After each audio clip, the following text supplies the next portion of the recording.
सूरज ढल चुका था और अंजलि जी के घर में वो सन्नाटा पसर गया था जो किसी बड़े तूफान के आने से पहले होता है। पहले भाग में हमने देखा कि कैसे अंजलि जी के सिर्फ एक दिन के रिटायरमेंट ने घर की नींव हिला दी, लेकिन अभी 5 और सबसे बड़े राज बाकी थे जिनका सामना उस परिवार को रात होने से पहले ही करना था। क्या अंजलि जी अपनी ममता छोड़ पाएंगी या फिर परिवार को वो सबक मिलेगा जो उन्होंने ताउम्र नहीं भुलाया? चलिए जानते हैं इस कहानी के आखिरी और सबसे भावुक भाग में। नमस्कार दोस्तों, आप सभी का एक बार फिर से हमारे चैनल पर हृदय से स्वागत है। आज हम अंजलि जी की इस कहानी के उस मोड़ पर हैं जहां हर औलाद और पति का दिल दहल जाएगा।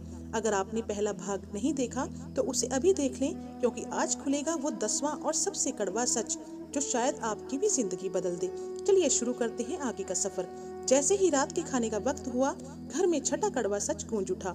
माँ सिर्फ खाना नहीं परोसती, वो परिवार का मान सम्मान भी परोसती है।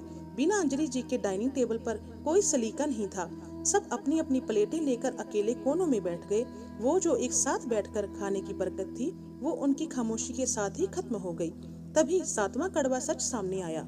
माँ घर की वो अलार्म क्लॉक है जो खुद थक कर भी सबको समय पर उठाती है और सुलाती है। बिना अंजलि जी के बच्चों को अपना स्कूल बैग नहीं मिल रहा था और पति को कल की मीटिंग की फाइल। सच तो ये है कि माँ के बिना घर की गाड़ी के पहिए जाम हो जाते हैं। रात गहराते ही 8वां कड़वा सच आईने की तरह साफ हो गया। माँ वो कंधा है जहाँ सिर रखकर दुनिया भर की थकान मिट जाती है। जब बच्चे थके हारे अपने कमरे में गए तो उन्हें वो सुकून भरी थपकी नहीं मिली जो अंजलि जी के हाथों से मिलती थी। सच है कि दुनिया का कोई भी बिस्तर माँ की गोद जैसा आराम नहीं दे सकता। 9वां और सबसे दर्दनाक सच ये था, माँ का प्यार शर्तों पर नहीं टिका होता। अंजलि जी ने सुबह से कुछ नहीं खाया था, पर किसी ने आकर ये नहीं पूछा कि माँ क्या तुमने कुछ खाया है। हम अक्सर माँ के हाथों से खाने के इतने आदी हो जाते हैं कि हम भूल ही जाते हैं कि उसे भी भूख लगती है। यह तो वो कड़वा सच है जिसे महसूस करते ही अंजलि जी की आंखों में आंसू निकल पड़े।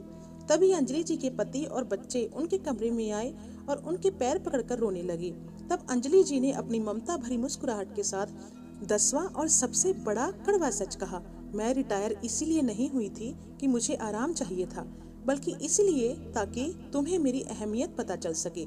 जिस दिन माँ घर से सच में रिटायर हो जाती है, उस दिन वो घर सिर्फ एक मकान ही बनकर रह जाता है और उसकी खुशियाँ हमेशा के लिए दफन हो जाती हैं। तो दोस्तों, क्या आप भी अपनी माँ के रिटायर होने का इंतजार कर रहे हैं उनकी कद्र करने के लिए, या आज ही उन्हें गले लगाकर शुक्रिया कहेंगे?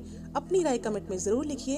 अंजलि जी की इस कहानी को हर उस घर तक पहुंचाएं जहां माँ का सम्मान कम है। ऐसे ही दिल को छू लेने वाली और कहानियों के लिए हमें सब्सक्राइब करना ना भूलें। मिलते हैं अगली वीडियो में, तब तक के लिए धन्यवाद।